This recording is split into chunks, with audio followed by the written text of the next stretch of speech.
I was reborn on the day Stella Prescott's brother, Kyle, threw a briefcase full of cash at my feet. $5 million. We were in the blood-soaked locker room of their underground fighting ring.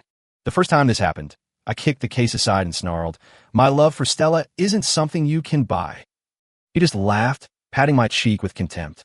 Stella simply turned her back on me, cold and silent, and walked out to the stands. For her, I became the most vicious dog on her leash. I took knife for her.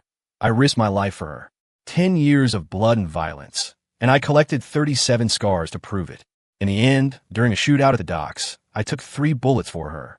As I lay dying in a pool of my own blood, I watched her step over my still warm body, extend a hand to our enemy, and say without emotion, "A pleasure doing business with you." This time, I had no desire to be the rabid dog who couldn't even earn a single glance from her as he died. I bent down and quietly opened the heavy briefcase. 1. The acrid stench of blood and antiseptic filled my nostrils. I was back, right in front of me. The silver aluminum briefcase, the one holding $5 million in cash, was kicked to my feet by Kyle Prescott. "Ethan, $5 million. It's the price for you to get the hell out of Stella's world for good." Kyle's voice dripped with condescending charity. He nudged the case with the toe of his gleaming, handmade Italian leather shoe. The latches popped open, revealing stacks of crisp $100 bills, splayed like a mocking grin. Behind me, Kyle's crew of thugs snickered. $5 mil. That's a damn good price for a pathetic life like his. Shit, for that money, I get on my knees and thank him. I ignored them. My body still ached with the phantom pain of bullets tearing through my chest. Every breath felt like fire. I slowly lifted my head, my gaze traveling past Kyle's arrogant sneer to the person standing behind him. Stella was there.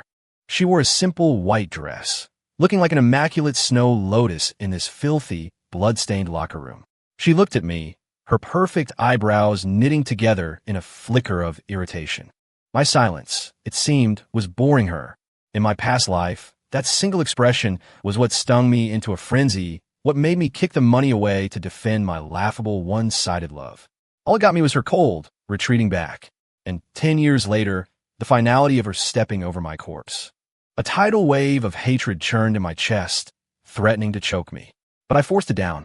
I crouched, my fingertips brushing against the cool, crisp paper of the bills. 10 years, 37 scars, 3 bullets. So this is all it was worth. I closed the case and lifted it. It was heavy as the 10 years of my life that had been crushed under their weight. I stood up and looked at Kyle, my face calm. He was taken aback for a second, then a sarcastic smirk spread across his face. "What? You finally came to your senses," he sneered. "Should have just done this from the start instead of being a cheap bitch." I didn't answer him. I walked straight toward Stella. She instinctively took half a step back, a defensive posture that drove a knife deep into the memory of my past life. I stopped in front of her, my voice perfectly level. A decade of my life. I guess it was only worth $5 million. Stella's expression flickered. She looked like she wanted to say something, but her innate pride kept her silent. I reached into the case and pulled out a single stack of bills. $10,000. Then I turned and walked back to Kyle. As he watched in stunned silence, I mimicked the way he had once treated me. I took the stack of cash and lightly tapped it against his stiffening cheek. Once. Twice. "Here's 10 grand. A tip," I said. My voice wasn't loud, but it cut through the silence of the room. "Tell your sister to stop whoring herself out on the street." I let the word hang in the air. It's pathetic. The air in the locker room turned to ice. Kyle's face went from shock to crimson, then to a deep, mottled purple. "You're fucking dead," he roared, swinging a punch that whistled through the air. I ducked sideways, a reflexive movement carved into my bones from a decade of dodging fists and weapons for them. I didn't hit back. There was no need. I just picked up the heavy briefcase and gave Stella one last look. Her face held no concern for my safety. There was only the cold fury of someone whose plan had been disrupted, whose authority had been publicly challenged. "Stella," I said, my voice like a judge delivering a verdict 10 years too late. "As of today, we're even." I was sentencing my own absurd past life to death. With that, I turned to leave. "Stop him. Break his goddamn legs." Kyle shrieked behind me. A couple of his goons moved to block my path. I didn't stop walking. I just spoke over my shoulder, my voice cold. "Kyle, this $5 million was your severance package for me. Are you really going to try and take it back now?" I let that sink in. Think about how that would look for the Prescott family name. The goons hesitated, looking from Kyle to Stella. I didn't look back again. I walked, step by step, out of the locker room that was soaked in 10 years of my blood and tears. Behind me, the tomb of my youth collapsed into dust. As I dragged the heavy case through the gym's heavy steel door, the harsh afternoon sun hit me. My heart was a landscape of ruins, but I was finally free. I flagged down a cab, shoved the case into the trunk, and got in. "The nearest bank, please," I told the driver. He glanced at me in the rearview mirror. My cheap t-shirt was stained with grime and a little blood, and my face was bruised from a fight earlier. He probably thought I was a thug who just finished a dirty job. He didn't ask questions, just slammed his foot on the gas. I didn't know it then, but just after I left, Stella stopped Kyle from chasing after me. Kyle was losing his mind. "Stella, what the hell are you doing? I'm going to kill him." Stella just stared coldly in the direction I'd left, a flicker of annoyance in her voice that even she didn't recognize. "He's just a stray dog, Kyle. You'll dirty your hands on him."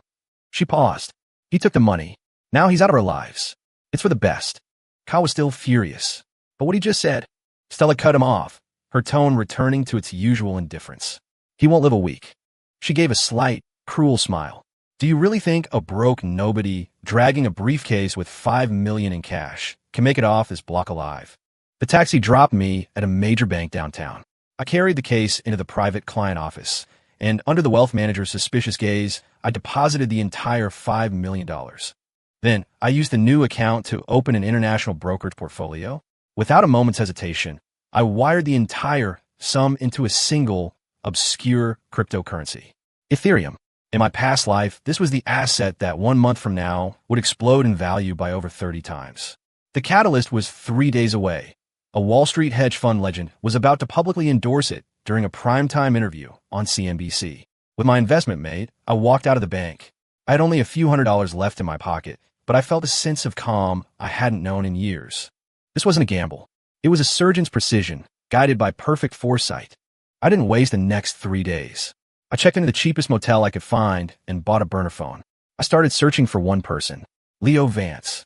In my previous life, he was known as the Phantom of Wall Street, a reclusive financial genius. He came from nothing, but had an almost supernatural gift for the markets, making and losing fortunes by the time he was 25. He eventually became my right-hand man, the architect who helped me build Abyss Capital into a corporate empire that made our enemies tremble. But I found him too late last time. By then, he had been wiped out by a bad call, buried in debt to loan sharks after a leveraged position went sideways. His girlfriend had left him, and he was a broken man. I was the one who pulled him out of the gutter. This time, I would find him before he hit bottom. Following my memory, I quickly pinpointed his location, a grimy, 24-hour gaming lounge called Level Up on the west side. When I arrived, the place was thick with smoke, the air a mix of stale ramen and the frantic clicking of keyboards. I found Leo in a dark corner. He was wearing a faded t-shirt, his hair was greasy, and his eyes were bloodshot, glued to the candlestick charts on his monitor. A small mountain of cigarette butts lay at his feet. He looked like a man who had lost everything. Just then, a commotion erupted at the entrance. A few heavily tattooed guys shoved their way in. The leader, a bald man with a neck like a tree trunk, kicked a chair out of his way and strode directly toward Leo. "Now, you owe the boss 50 grand. Payday's today." Leo's body went rigid. His face turned ghost white. He turned, his voice trembling. "Rhino, just give me a few more days. I swear, I'm about to turn it all around." "Turn around?" Rhino grabbed him by the collar and hauled him out his chair. "With what? You gonna bet your life savings?" "Oh wait, you don't fucking have any." One of Rhino's cronies, a skinny guy with yellow-dyed hair, grinned and flicked open a switchblade, tapping the flat of the blade against Leo's cheek. "Pay up, or you lose a leg. Your choice." The rest of the lounge went silent, the only sound the oblivious tapping of some gamer in the back. Leo closed his eyes in despair. At that moment, a calm voice cut through the tension. "I'll cover his debt." Every head turned. I stepped out from a small crowd of onlookers and stood in front of Rhino. He looked me up and down, taking in my cheap clothes and bruised face, and sneered. "You? Who the hell are you? You even know what 50 grand looks like?" I didn't waste words. I took out my new phone, opened my banking app, and showed him the balance. It was only a few $100, but then I clicked over to the investment portfolio. The long string of numbers representing my Ethereum holdings made Rhino's eyes nearly pop out of his head. He didn't know what he was looking at, but he understood the number of zeros. His attitude shifted instantly, his scowl replaced by a greasy, sycophantic smile. "My apologies, boss. Didn't know who I was talking to. My mistake." I put my phone away. Give me your account number. I'll wire it. I paused. But I need you to do one thing for me. Rhino practically bowed. Anything you say, boss. Break his leg, I said, nodding toward the yellow-haired punk with a knife. The punk's face went white. Rhino didn't hesitate. He spun around and backhanded the kid across the face. Idiot. You don't pull a knife in front of the boss. You got no class. He jerked his head at his other men, who immediately dragged the kid outside. A moment later, a sharp, piercing scream cut through the air. I transferred the $50,000.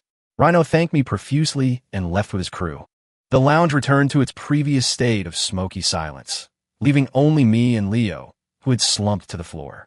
He stared at me, his eyes filled with a mixture of shock, confusion, and the lingering fear of a man who'd just been pulled back from the brink. Who are you? Why did you help me? I walked over and looked down at him. In 1 month, I'm going to give you $100 billion to play with. I let the number sink in. The question is, are you ready for it? Leo looked at me like I was insane. But as he stared into my calm, unwavering eyes, some strange impulse made him save my number. I said nothing more and walked out of the lounge. 1 month later, the global crypto market was in an uproar. The endorsement from the Wall Street titan sent the price of Ethereum into the stratosphere. Just as I remembered, a perfect 30-fold increase. On the screen of the cheap laptop in my motel room, my portfolio balance showed a single, beautiful number. $150 million. I liquidated 2/3 of it, leaving me with $100 million in cash for seed capital and $50 million to continue growing in the market. Then I called Leo Vance. There was a long silence on the other end of the line. Finally, a voice, trembling with disbelief, came through. Boss, I founded my own investment firm. I called it Abyss Capital. He who fights with monsters should look to it that he himself does not become a monster. If you gaze long into an abyss, the abyss also gazes into you. I wired the $100 million into the corporate account and summoned Leo to my new office. It was the penthouse floor of a skyscraper in the Loop with a view overlooking the entire glittering expanse of Chicago. Leo stood before me, still in that same faded t-shirt, but the despair in his eyes was gone, replaced by a raging fire. I slid a debit card across my desk toward him. There's $10 million on this. Consider it a warm-up. I paused. There's only one target. Leo held his breath. I turned to the panoramic window, staring at the distant, gleaming skyscraper that housed the headquarters of the Prescott family's empire. Within 6 months, I want you to systematically dismantle the Prescott family's primary source of revenue, their global shipping operations. I turned back to him, my voice flat and cold. I want them bankrupt. 3. Abyss Capital appeared like a leviathan rising from the depths, and it immediately began to terrorize the market. Leo did not disappoint. He was like a starving wolf finally let loose in a sheep pasture. Fueled by our massive war chest, he was a force of nature. Using a few key pieces of information I provided about future market shifts, he executed a series of trades in stocks and commodities that were nothing short of masterpieces of financial warfare. In just 2 months, our firm's capital doubled to $200 million. The name Abyss Capital began to be whispered in trading circles and boardrooms. Everyone was wondering who was behind this new, ruthlessly efficient firm that had come out of nowhere. I, however, remained in the shadows. One evening, Leo and I were discussing our next move over dinner at an upscale French restaurant. He was a new man, dressed in a tailored suit, his face alight with the confidence of a born winner. Boss, the Prescotts are bidding on a new European shipping lane. It's a make-or-break deal for them, he reported. I've already positioned us to... He was cut off by an arrogant voice from a nearby table. Well, if it isn't the Prescott's little pet dog. I looked up. A young man in a loud designer shirt and a diamond earring was approaching, his arm around a surgically enhanced Instagram model. He was looking at me with pure disdain. Chad Mulligan, youngest son of the Mulligan family. In my past life, he was one of Stella's many wannabe suitors, and by far the dumbest. He'd used his family's money to harass me on more than one occasion. Once, right in front of Stella, he'd thrown a wad of cash in my face and told me to bark for it. I'd swallow my pride then, because Stella had told me the Mulligan's port access was important for her family's business. Now, I didn't have to swallow anything. My clothes were still off the rack, costing less than $200 total, a stark contrast to the restaurant's opulent decor. Chad sneer deepened. What's the matter? The Prescotts finally kick you to the curb. How can you even afford to breathe the air in here? He mocked. Did you finally burn through that $5 million pity payment?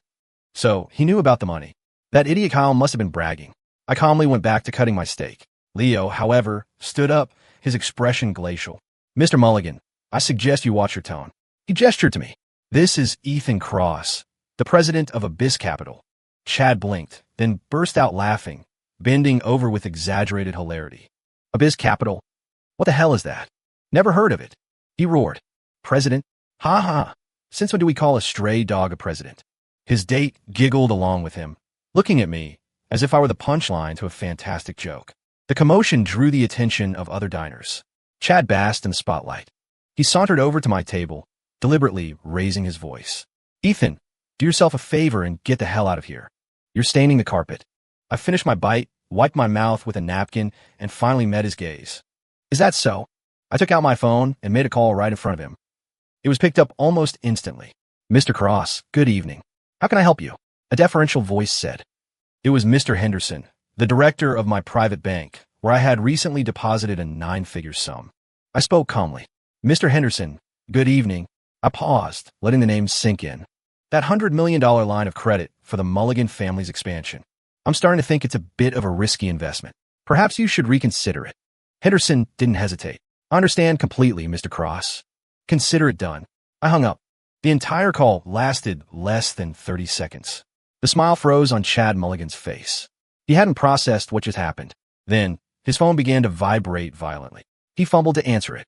It was his father. The man's panicked, screaming voice echoed through the silent restaurant. Chad, you son of a bitch.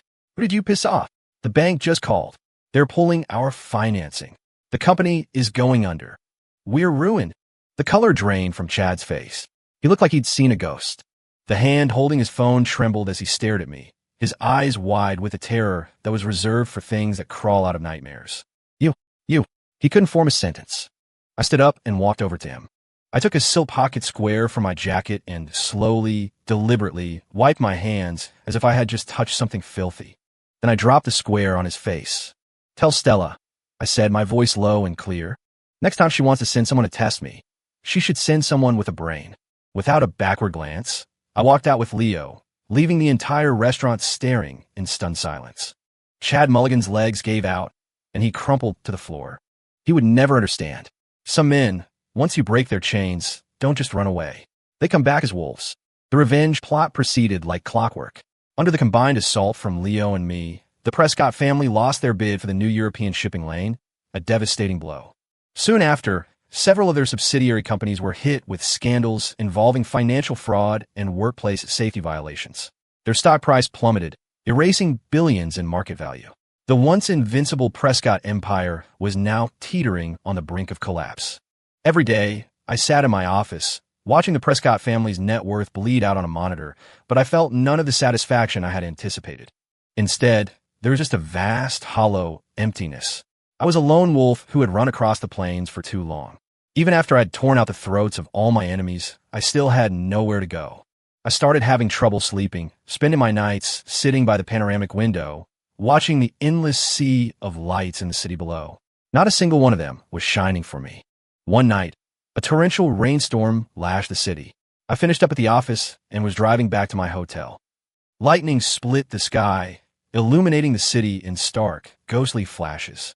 As my car passed a quiet alley, I was blinded by a sudden flash of headlights, followed by the sickening squeal of tires on wet pavement.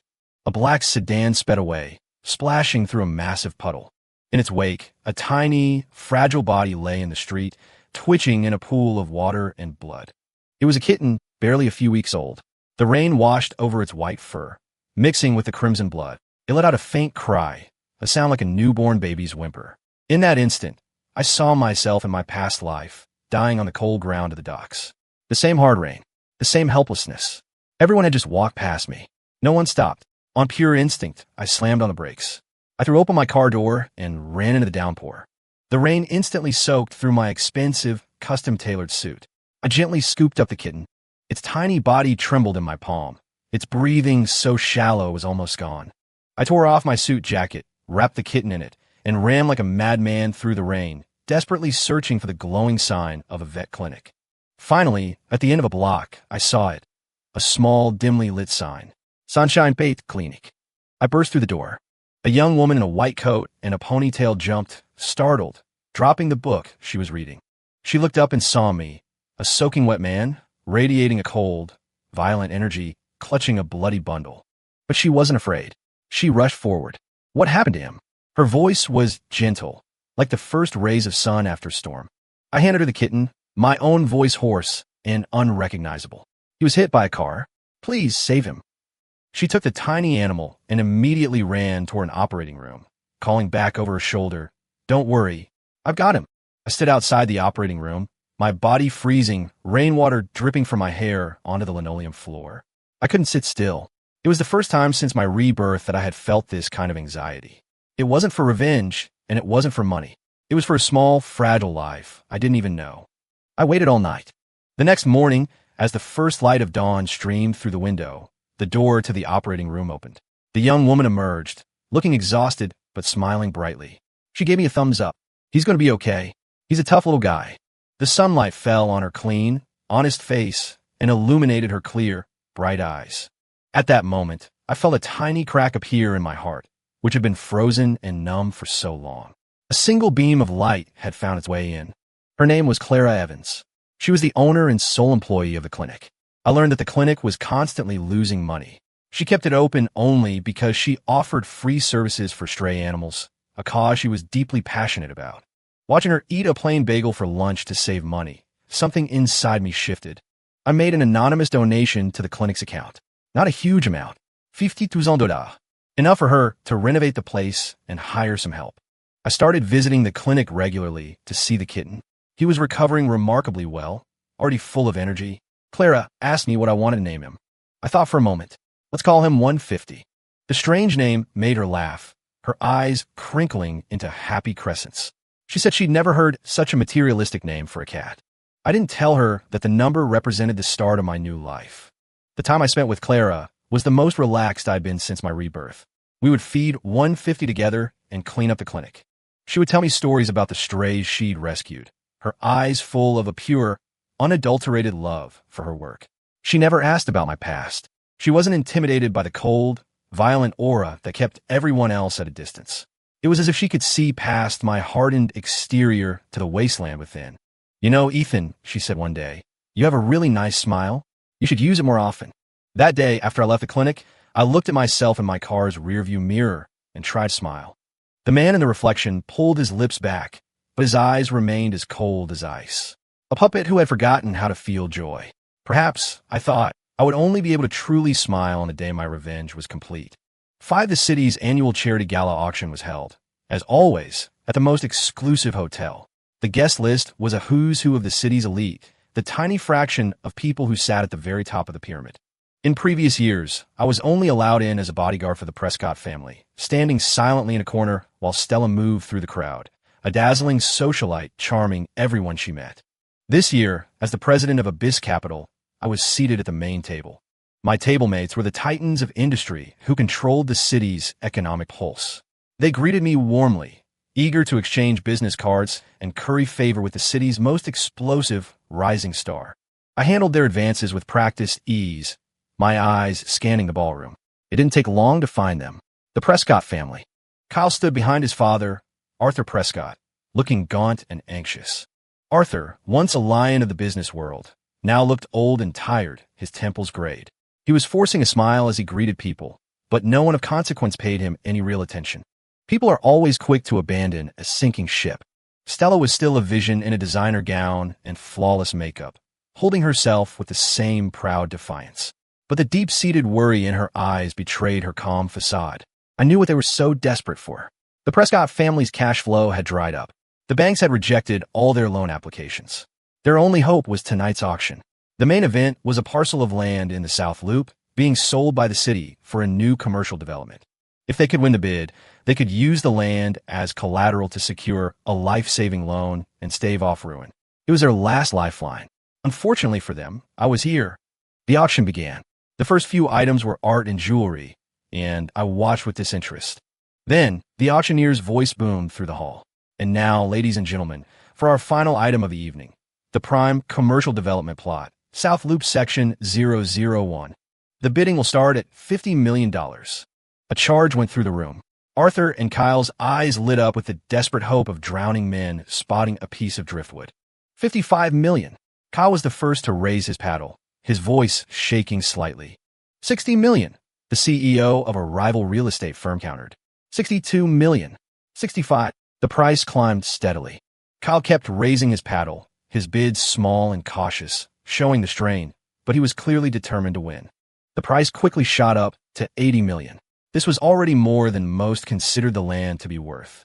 The field had narrowed to just Kyle and one other bidder. 81 million. Kyle grit his teeth, sweat beading on his forehead as he raised his paddle one more time. The other CEO hesitated, then shook his head and set his paddle down. The auctioneer began the final count. 81 million, going once. 81 million, going twice. A look of ecstatic relief washed over Kyle's face. He grabbed his father's arm in triumph. Even Stella seemed to relax, the tension finally leaving her shoulders. Just as the auctioneer's gavel was about to fall, I raised my paddle. My voice, calm and unhurried, echoed through the vast ballroom. 100 million. A collective gasp swept through the crowd. Every eye in the room swiveled to me. To raise the bid by nearly 20 million in a single stroke was an audacious display of financial power. The look of triumph on Kyle's face curdled. He whipped his head around, and when he saw it was me, his expression went through a spectacular series of transformations, from shock to rage, then to a sickly, pale white. Arthur Prescott slumped in his chair, his face ashen. Stella stared at me, her beautiful eyes wide with disbelief, confusion, and a flicker of something she herself didn't recognize. Panic. I didn't look at them. I simply lifted my glass of wine and gave a slight nod to the auctioneer. The auctioneer, snapping out of his stupor, shouted with renewed vigor. 100 million. A bid of 100 million from Mr. Cross of Abyss Capital. Do I hear any other bids? The room was silent. 100 million was far beyond the land's real value. This was no longer a business transaction. It was a public execution. 100 million. Going once. Going twice. Sold. The auctioneer cried, his gavel cracking against the block. To Mr. Ethan Cross of Abyss Capital. Amid a thunderous round of applause, the auctioneer gestured toward me. For those who don't know, this is the brilliant young mind behind Abyss Capital, our city's most formidable new entrepreneur, Mr. Ethan Cross. A true visionary. Camera flashes exploded in my direction. I stood and gave a polite nod to the crowd. My gaze swept past them to the corner where the three members of the Prescott family sat, utterly defeated. The family that had once stood at the pinnacle of this city, who had treated me like dirt beneath their shoes. Now, under the watchful eyes of the entire city's elite, they were nothing more than a pathetic, humiliated backdrop for my coronation. I raised my glass in Stella's direction and offered a small smile. It held no trace of our past, only the detached amusement of a victor, and a touch of pity. I knew, in that moment, that the power dynamic between us had been irrevocably, permanently reversed. And this was only the beginning. News of the auction spread like wildfire. By the next morning, it was the talk of the town. Ethan Cross of Abyss Capital snatches Prescott's lifeline with bold $100 million bid. The story was the headline of every financial news outlet. The Prescott Corporation's stock responded accordingly. It nosedived, hitting the circuit breaker within 30 minutes of the market opening. Calls from banks demanding payment and emails from partners terminating contracts flooded the Prescott Tower. The building, once a symbol of their wealth and power, now seemed on the verge of collapse. I knew they would come to me. I just didn't expect it to be so soon.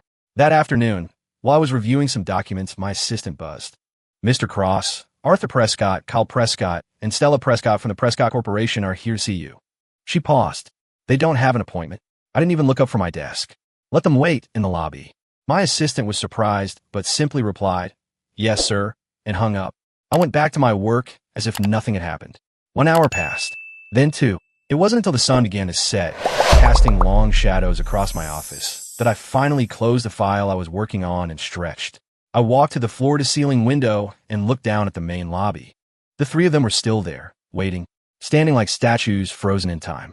Employees walking past shot curious glances at them, whispering amongst themselves. I was certain that in their entire lives, they had never been subjected to such a humiliating slight. I pressed the button on my intercom. Send them up. A few minutes later, they were escorted into my office. Arthur Prescott looked as though he had aged 10 years overnight. He stared at me, his lips trembling, unable to speak. It was Kyle who spoke first. The arrogance and swagger were gone, replaced by a forced, pathetic smile. He was even slightly stooped over. Mr. Cross, he stammered. The title sounded like poison in his mouth. I was a fool before. I didn't know who I was dealing with. Please, you're a big man. Don't hold a grudge against a nobody like me. I held up a hand to cut him off. My gaze went past him to Stella. She still wore her mask of pride, but her face was pale, and she was biting her lip so hard it was turning white. I leaned back in my plush leather chair and spoke slowly. If you've come here to beg, you should at least have the decency to act like it. I fixed my eyes on her. And you, Miss Prescott? Kyle's face flushed a deep, ugly red, but he didn't dare say a word. Arthur nudged his daughter with his elbow. Stella's body was rigid. Her pride was a physical barrier, preventing her from bowing to me, the man who was once her servant. I chuckled softly and made a move to stand. It seems Miss Prescott values her pride more than the survival of her family's legacy. In that case, we have nothing to discuss. Leo, show them out. Leo, who had been standing silently behind me, immediately gestured toward the door. Wait! Stella's voice was strained, laced with a tremor she couldn't conceal. It was the sound of her entire world breaking. Ethan, let's talk. I settled back into my chair, tapping my fingers rhythmically on the polished wood of my desk. The sound echoed in the silent office, each tap like a drumbeat on the Prescott's frayed nerves. Fine, we can talk, I said, my eyes locked on her defiant, pale face. An idea, a perfect, cruel idea, formed in my mind. A way to shatter what little pride she had left. Have dinner with me tomorrow night. I let the words hang in the air. If I'm in a good mood, perhaps I'll consider the matter of the Prescott family's survival. Before the words were even fully out of my mouth, Kyle exploded. Ethan, don't you dare go too far. I shot him a look so cold it froze the words in his throat. Does it look like you're in a position to be making demands? Kyle fell silent. Stella's entire body was trembling now. Humiliating tears welled in her eyes, but she fought them back, refusing to let them fall. She knew what this was. Payback for every moment of humiliation they had ever put me through. She closed her eyes and took a deep, shuddering breath, as if it took all the strength she had left in the world. When she opened them again, she looked directly at me and forced out a single word. Fine. As soon as she said it, it was as if her strings had been cut. She turned and walked out of my office, her retreat hasty and undignified. Arthur and Kyle scrambled to follow her. The office was quiet again. Leo came to my side, a hint of concern in his voice. Boss, are you really going to help them? I shook my head, my eyes following Stella's figure as she burst out of the building's main entrance far below. I just want her to see something, I said softly. I want her to see that everything she was so proud of, everything she used to hold over me, is utterly worthless. And then I'm going to take it all away from her, piece by piece, because I would never, ever forget the look in her eyes as she stepped over my dead body. 7 for our dinner the next evening, I chose the most expensive and exclusive restaurant in the city, the revolving one at the top of the observatory tower. Stella arrived on time. She had clearly put a great deal of effort into her appearance. She wore a stunning, backless black dress. Her makeup was flawless, and a river of diamonds glittered at her throat. She was trying to weaponize her beauty, to cling to the last vestiges of her dignity. It was a miscalculation. I had also invited the CEO of a rival corporation. We were in the middle of negotiating a multi-billion-dollar merger.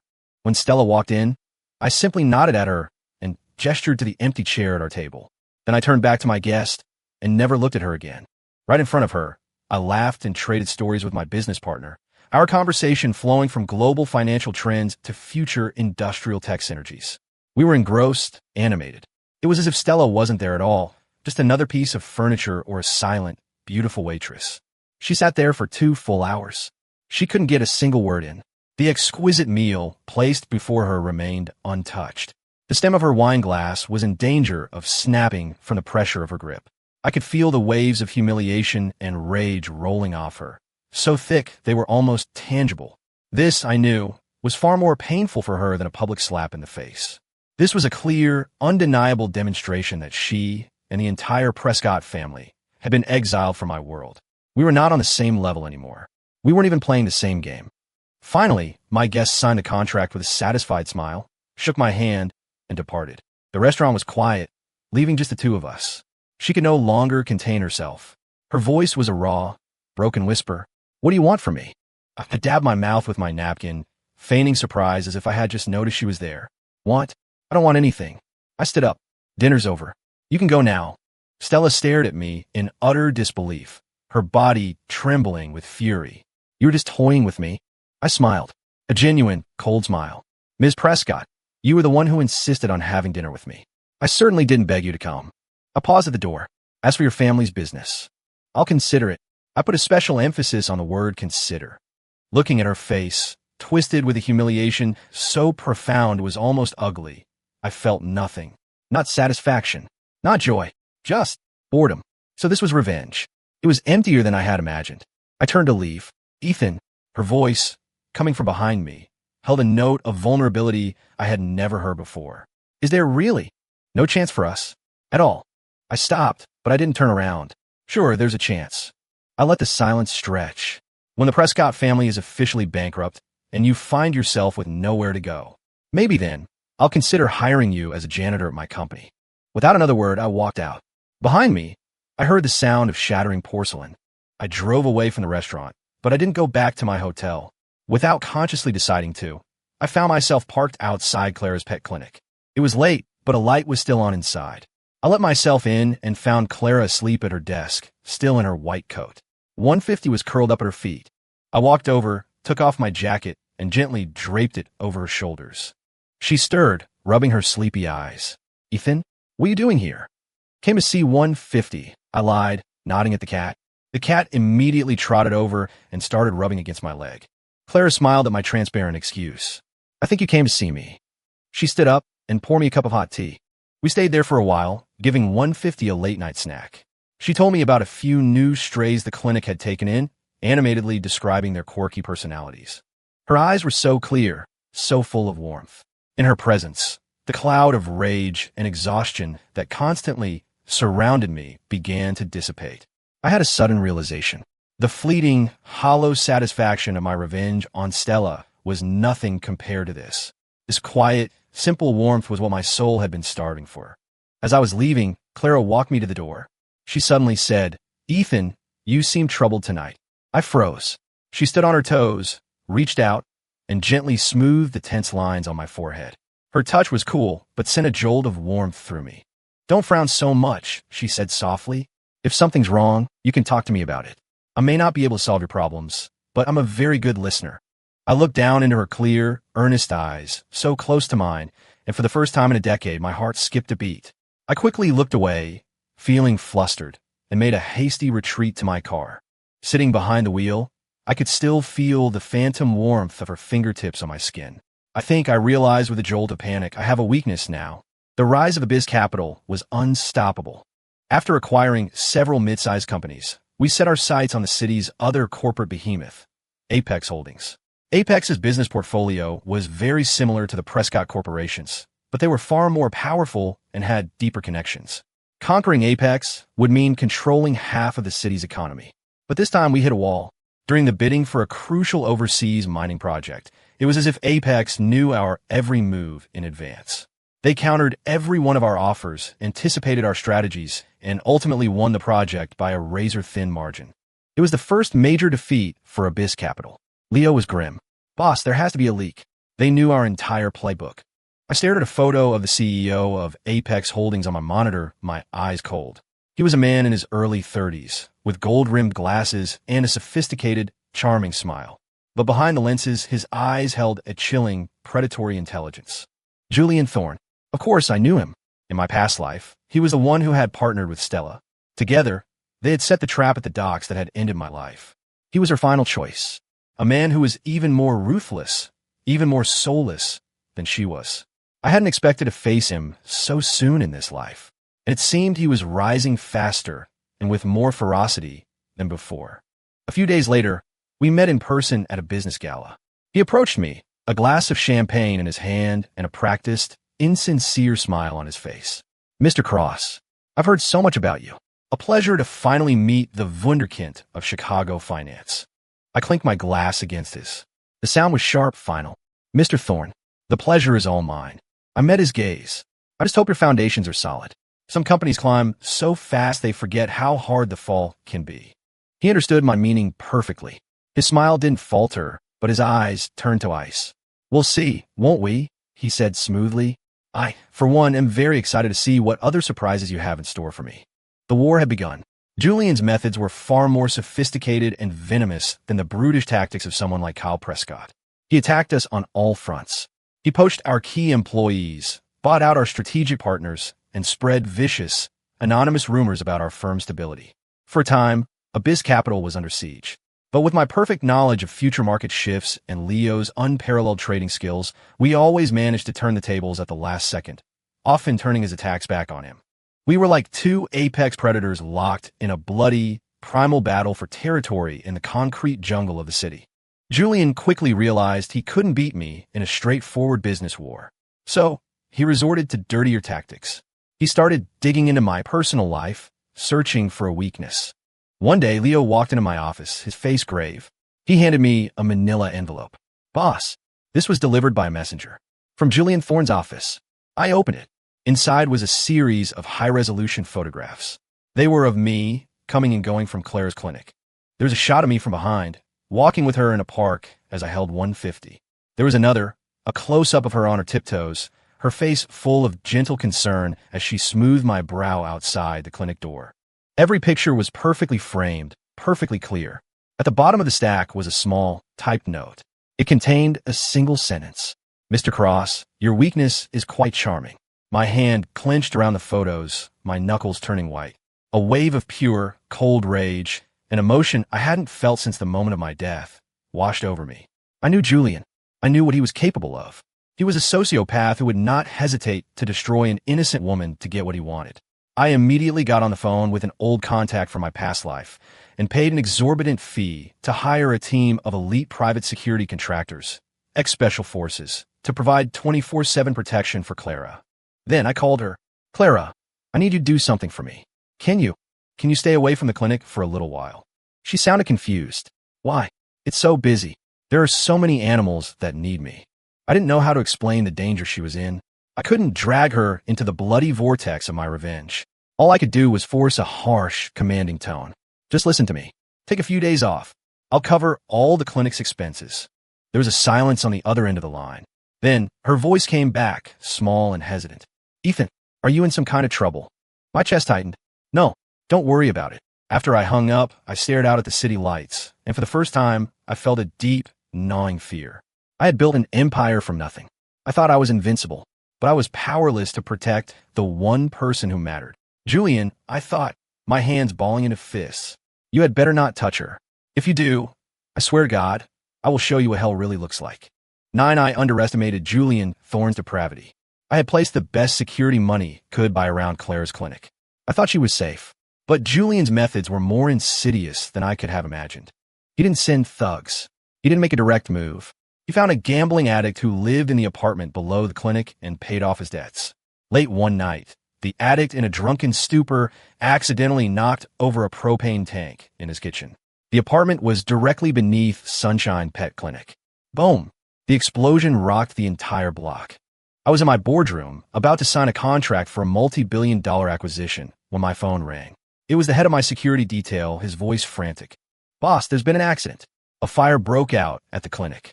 Ms. Evans went back inside to save the animals. She's trapped. For a second, the world went silent. My mind was a roaring, white void. All I could hear was the frantic, hammering pulse in my ears. The $1 million fountain pen in my hand slipped from my fingers and clattered to the floor. I abandoned the contract, ignored the shocked faces of the other executives, and sprinted from the room. In my past life, when I lay dying with 3 bullets in my chest for Stella, I had not felt a fear as profound as this. In that horrifying moment, I finally understood. Revenge. My empire. All of it was meaningless garbage. I could not lose her. I absolutely could not. I drove like a madman, blowing through red lights, pushing my car to its absolute limit. When I arrived, the scene was chaos.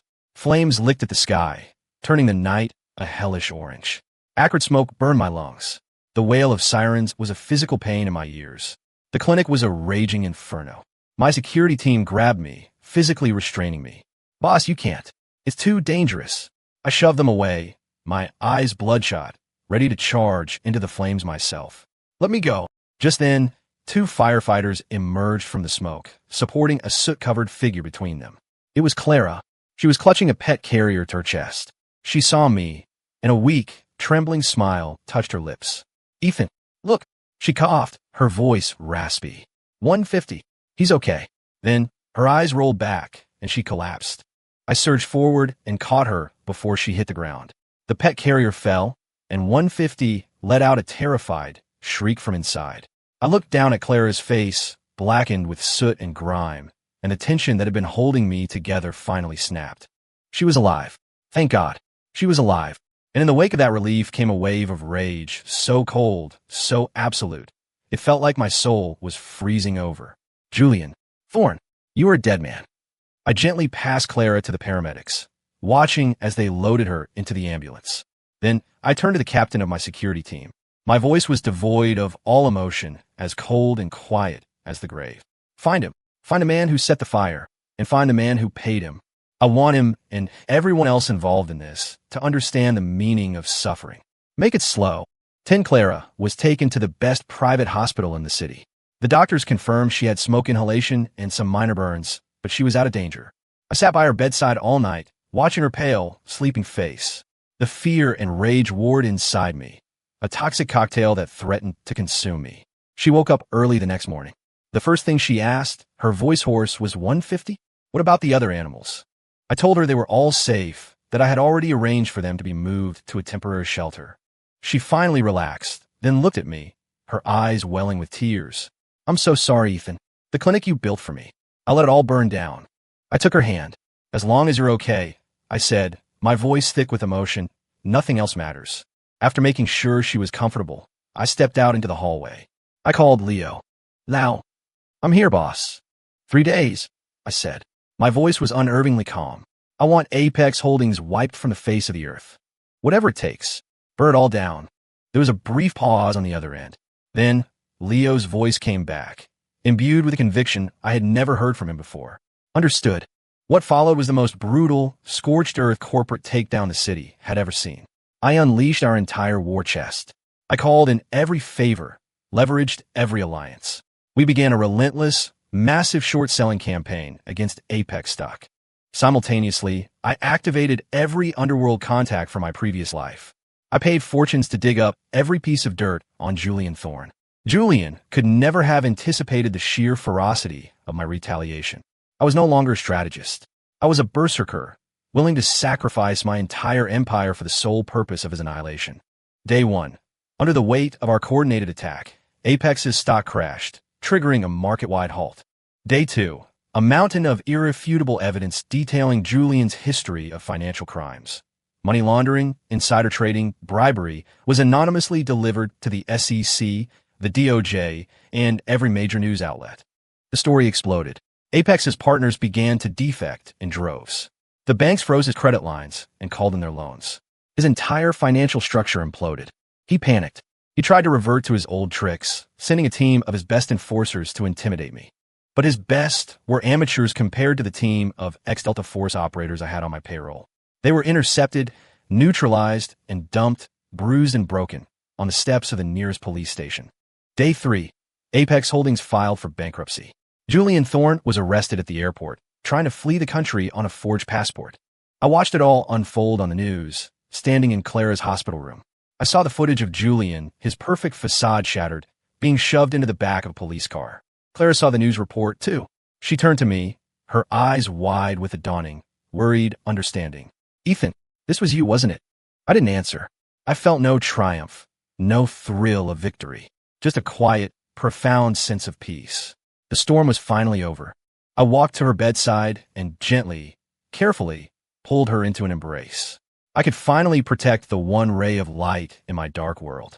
The collapse of Apex Holdings sent shockwaves through the city. The fall of such a titan left a massive power vacuum. I moved swiftly, acquiring the most valuable of Apex's assets in the ensuing chaos. Abyss Capital expanded exponentially, becoming the undisputed new king of the city's corporate landscape. In the wake of all this, the Prescott family, the original source of all my pain, had been all but forgotten. Their company struggled on for a few more months before finally succumbing to bankruptcy and liquidation. Arthur Prescott suffered a stroke and was confined to a hospital bed. Kyle, buried in gambling debts, disappeared. Only Stella was left, a lonely queen in an empty castle, presiding over a portfolio of worthless stock certificates. She must have seen the news. She must have seen how I had obliterated Julian Thorne and his entire empire in 3 days, all for Clara. Perhaps it was only then that she finally understood what it meant. The kind of all-consuming, world-burning love she once had in the palm of her hand. The love she had thrown away like trash. One rainy evening, my motorcade pulled up in front of my office building. I saw her waiting. Stella. She was standing by the entrance under a clear umbrella, looking as if she had been waiting for me. She wore a beautiful dress, but couldn't hide the deep, weary sorrow on her face. When she saw me get out of the car, she rushed forward, blocking my path. The rain soaked the hem of her dress, making her look small and pathetic. My bodyguards immediately moved to intercept her. I waved them off. I walked toward her until we were standing face to face, separated by the curtain of falling rain. Her expression was a maelstrom of regret, resentment, and a desperate, pleading hope. "Ethan," she said, her voice hoarse, almost lost in the sound of the rain. I was wrong. She looked me in the eye. Can we go back to how things were? Go back. Go back to the me who took a knife for you, only for you to complain that my blood was staining your clothes? Go back to the me who fought your battles, while you laughed and flirted with other men. Or go back to the me who died for you, only for you to step over my corpse without a second glance? I was too tired to even answer the question. I didn't roll down my window. I didn't say a word. I simply nodded to my driver. The car began to move again, gliding slowly past her. In my rearview mirror, I saw her engulfed in the car's exhaust and the dirty spray from the street. The rain washed the makeup from her face, her tears indistinguishable from the downpour. Finally, she collapsed to the pavement, a broken doll, sobbing silently in the rain. In that moment, the last embers of my hatred for her were extinguished, washed clean by the rain. She was no longer worth the energy. I had personally buried my past, and in its place, I had built my own future. I finally understood. In my last life, I didn't lose because of her cruelty. I lost because of my own blind, foolish obsession. Now, the obsession was gone, and it was time for me to embrace my new life. 12 a day, Clara was discharged from the hospital. The sun was shining brightly. I want to pick her up. I didn't take the Rolls Royce. I didn't bring a security detail. I drove my most ordinary sedan, wearing a simple white t-shirt and jeans. I wanted to be the same man she first met, just a normal guy, worried about someone he cared for. I took her to the new Sunshine Pet Clinic. I had bought an entire 3-story building and had it renovated to her exact specifications. It was 10 times larger than her old clinic, equipped with the best veterinary technology in the world. It even had a small, grassy yard where the rescued animals could run and play. Clara stood in front of the new building, looking at the gleaming new facility, but she didn't have the overjoyed reaction I had expected. She turned, took my hand, and looked at me with a serious expression. "Ethan," she said, her voice soft but firm, "I don't want you to become a monster for my sake." Her eyes were so clear, they seemed to see right through me, past the corporate titan, past the vengeful killer, to the broken man underneath. My heart clenched. I held her hand tightly. I used to think that if I had the whole world, I could have anything I wanted. But then I met you, and I realized. I looked into her eyes. Having you is having the whole world, and I would do anything to protect my world. But don't worry, I added, a small, unpracticed smile touching my lips. From now on, the only things these hands will be used for are cooking you dinner and cleaning 150's litter box. My clumsy attempt at a romantic line made her laugh. The sunlight on her face was more beautiful than any fortune I had ever amassed. Watching her smile, I took a deep breath and pulled a small velvet box from my pocket. I opened it. Inside wasn't some giant, gaudy diamond. It was a simple, elegant platinum band, set with a single, small, but perfectly cut diamond. It caught the light, sparkling with a quiet, warm brilliance. I dropped to one knee. It was a posture I had imagined 1,000 times in my dreams, but always for the wrong person. Thankfully, life had given me a chance to correct my mistake. Clara Evans. My voice was shaking slightly from nerves. For a long time, I was a stray dog, running wild in the dark. I was covered in scars and filled with hate. And then I met you. You were this. Light. You made me feel like this world was worth living in. I don't know how to be a good person, Clara. My old life was all violence and betrayal. But I want to learn. I want to learn how to be a normal man, who knows how to smile and how to love. For you. I looked up at her.